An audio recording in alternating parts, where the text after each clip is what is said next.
Assalamualaikum warahmatullahi wabarakatuh. Pada kesempatan kali ini, saya akan menjelaskan tentang laporan hasil observasi saya terhadap sistem pendidikan suatu lembaga pendidikan. Perkenalkan, nama saya Sri Wahyuni, nomor induk mahasiswa saya 2003 116 13675. Untuk presensi yaitu nomor 32, Prodi Pendidikan Matematika. Untuk pokok pembahasan yang akan kita bahas pada kesempatan kali ini, yang pertama yaitu pendahuluan.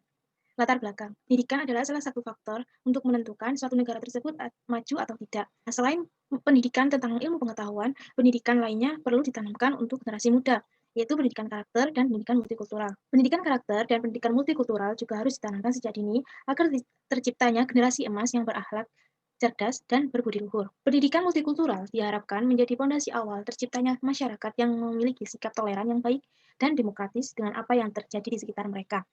Nah, karena pendidikan perlu ditanamkan sejak dini, maka saya memilih lembaga pendidikan Taman Kanak-kanak untuk saya observasi.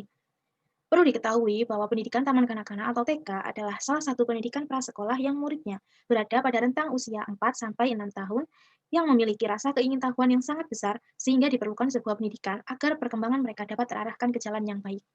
Untuk rumusan masalah yang pertama yaitu bagaimana sistem pendidikan yang berlaku di TK yang saya observasi, yang kedua bagaimana pelaksanaan pendidikan karakternya, lalu bagaimana penerapan pendidikan multikulturalnya, yang terakhir apa saja permasalahan yang terjadi dalam penerapan pendidikan karakter maupun pendidikan multikultural. Tujuannya yang pertama untuk mengetahui sistem pendidikan yang berlaku di taman kanak-kanak yang saya observasi, yang kedua yaitu untuk mengetahui pelaksanaan pendidikan karakter di TK tersebut, yang ketiga untuk mengetahui penerapan pendidikan multikultural di TK tersebut, dan yang terakhir untuk mengetahui permasalahan yang terjadi dalam penerapan pendidikan karakter maupun pendidikan multikultural.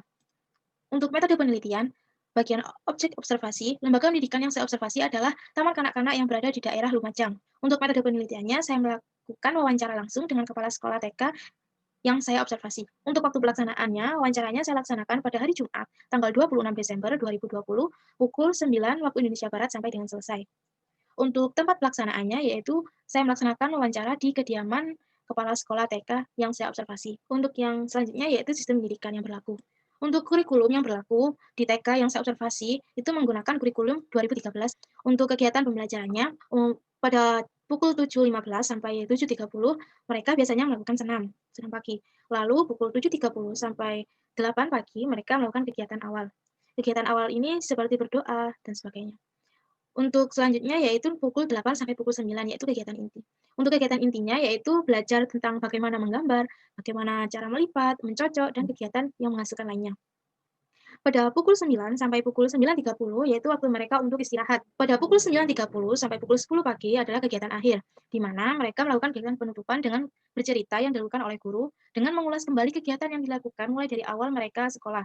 Nah, pada saat proses pembelajaran, murid dan guru saling berinteraksi membentuk sebuah proses pembelajaran yang menyenangkan. Untuk jumlah kelas, murid dan guru.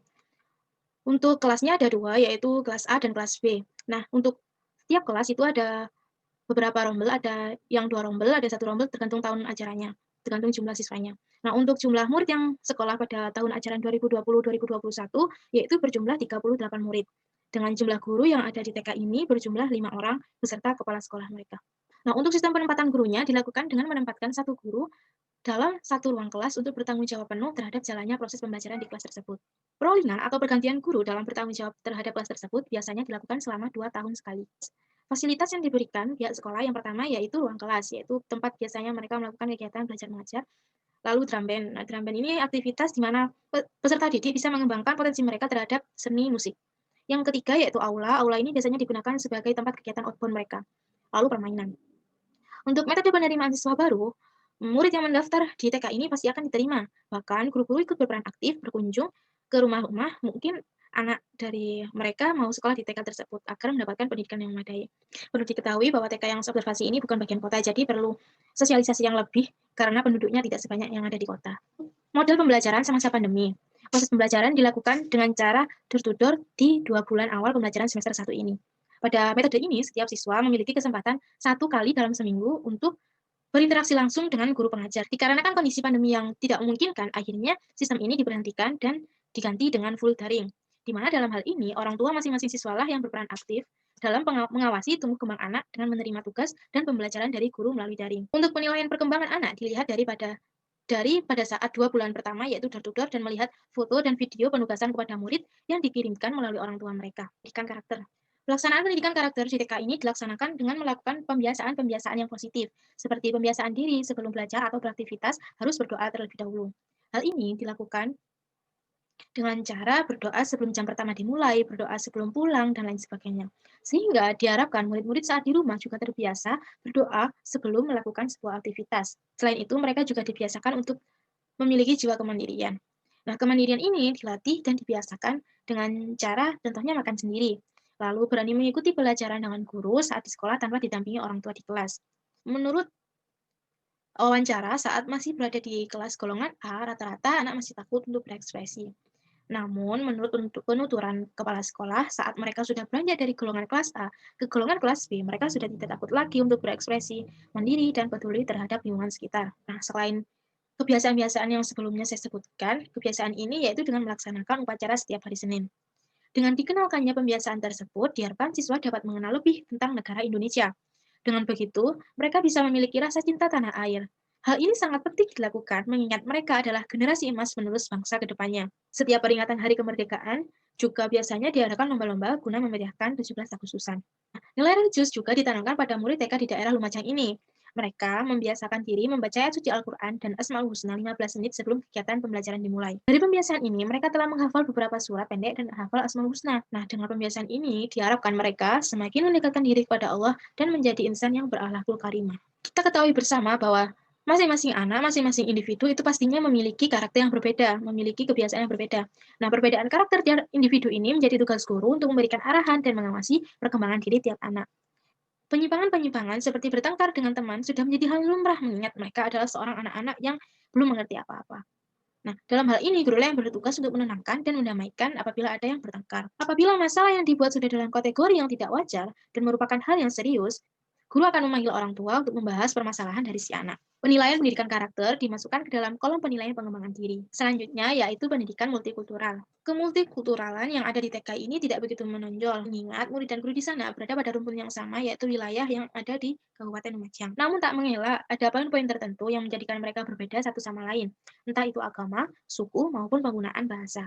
Daerah yang ada di Lumajang ini, khususnya daerah yang sekitar TK yang saya observasi ini adalah daerah yang masyarakatnya menggunakan bahasa daerah yang berbeda. Ada yang menggunakan bahasa Jawa, ada juga yang menggunakan bahasa Madura. Untuk penggunaan bahasa Indonesia biasanya dilakukan atau digunakan pada acara formal seperti sekolah dan beberapa kalangan masyarakat di sana. Ketidakmengertian akan bahasa satu sama lain menjadi penghambat terrealisasikannya anak yang interaktif dan bisa berekspresi serta peduli terhadap hal-hal yang ada di sekitar mereka. Karena alasan inilah, guru di sana berinisiatif belajar menggunakan beberapa bahasa yang ada di sana. Contohnya itu pada saat belajar berhitung, para guru di sana berinisiatif mengajar dengan beberapa bahasa, menggunakan bahasa Jawa, menggunakan bahasa Madura, menggunakan bahasa Indonesia, dan menggunakan bahasa Inggris. Dengan begini, murid akan mulai mengerti dan memahami bahasa yang digunakan oleh orang-orang di sekitar mereka. Jadi mereka tidak akan miskomunikasi dan mereka akan paham apa yang dibicarakan oleh orang lain. Dengan begitu, mereka akan mengerti akan perbedaan yang ada di sekitar mereka dan bisa menumbuhkan rasa toleransi pada diri mereka. Guru-guru di sana juga sering mengingatkan bahwa Indonesia ini adalah negara yang majemuk dan beragam. Jadi mereka harus bisa saling menghargai dan tidak saling menghina apalagi menjatuhkan. Selanjutnya yaitu permasalahan penerapan pendidikan karakter maupun pendidikan multikultural. Untuk yang pertama, yaitu kurangnya pendekatan dan pengawasan guru terhadap murid selama masa pandemi ini. Karena pembelajaran dilakukan secara daring, sehingga menghambat perkembangan anak dan menghambat persiapan anak saat akan masuk ke pendidikan dasar. Yang kedua, didapat dari hasil observasi dan wawancara bahwa semenjak pandemi ini banyak orang tua yang menunda menyekolahkan anak mereka karena pembelajaran dilakukan tanpa tatap muka atau secara daring. Dan yang ketiga, dalam hal pendidikan karakter dibutuhkan kontribusi yang besar antara anak, orang tua, dan guru dalam pengembangan karakter anak yang lebih baik dengan tidak saling memberatkan satu pihak. Contohnya, di sekolah, si anak mendapatkan pembelajaran tentang sifat kemandirian, yaitu dengan makan sendiri. Namun, pada saat pulang dari sekolah ke rumah, si orang tua malah memanjakan si anak dengan menyuapi si anak. Nah, ada ketidaksinkronan antara kedua belah pihak. Jadi, apabila di sekolah sudah diajari mandiri, maka di rumah harus diajari juga mandiri. Untuk selanjutnya, yaitu penutup. Kesimpulan. Yang pertama, sistem pendidikan yang diterapkan oleh TK yang ada di daerah Lumajang ini adalah menggunakan kurikulum 2013 atau biasa kita sebut dengan K13, yang mana kedua belah pihak, murid dan guru saling berinteraktif untuk menumbuh kembangkan potensi yang ada pada murid. Pendidikan karakter dan pendidikan multikultural diterapkan dengan sebaik-baiknya dengan menanamkan nilai-nilai yang berbudi luhur kepada peserta didik seperti nilai-nilai kemandirian, percaya diri, cinta tanah air, toleransi, religius, dan juga berakhlakul karimah. Permasalahan yang terjadi pada pendidikan salah satu TK yang ada di daerah Lumajang ini yaitu kurangnya pendekatan dan pengawasan guru terhadap murid selama masa pandemi ini. Karena pembelajaran dilakukan secara daring, hingga menghambat perkembangan anak dan menghambat persiapan anak saat akan masuk ke pendidikan dasar. Semenjak pandemi ini, banyak orang tua yang menunda menyekolahkan anak mereka karena pembelajaran dilakukan tanpa tatap muka atau secara daring.